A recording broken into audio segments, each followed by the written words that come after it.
नमस्कार. 10th SSC board semester exam preparation plan. पहिला subject science 1. 40 मार्क्सचा paper असेल. सुरुवातीला पेपर पॅटर्न समजून घेऊ, म्हणजे अभ्यास कुठला क्वेश्चनचा करायचा आहे ते लगेच क्लिअर होऊन जाईल.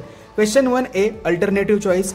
क्वेश्चन 1B हे सब क्वेश्चन्स असा 10 मार्क्सचा क्वेश्चन असेल. क्वेश्चन 2 मध्ये give reason answer the following, त्यामध्ये हे सगळे सब क्वेश्चन 10 मार्क्ससाठी. Question 3 answer the following, mostly diagram base येतो आणि हे काही सब क्वेश्चन्स असतील 15 मार्क्ससाठी. Question 4 answer the following, critical thinking application base हा क्वेश्चन असतो 5 मार्क्ससाठी आणि हे त्याचे झाले सब क्वेश्चन्स. आता एक आयडिया येईल की आपल्याला अभ्यास नक्की कोणत्या क्वेश्चनचा करायचा आहे. तर आता तेच समजून घेऊ एक्झॅक्टली पेपर पॅटर्न मधून आपल्याला काय समजलं.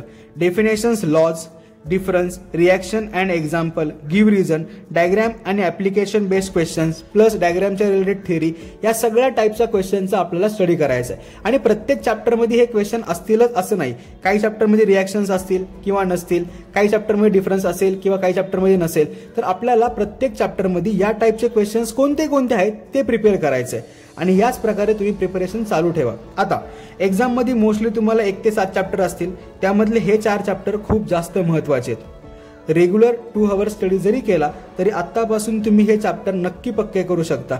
हे चॅप्टर पक्के केल्यानंतरच उरलेल्या चॅप्टरला हात लावा. क्लिअर झालं? प्रिपरेशन प्लॅन आवडला असेल तर नक्की लाईक करा, फ्रेंड्सला शेअर करा. Bye bye.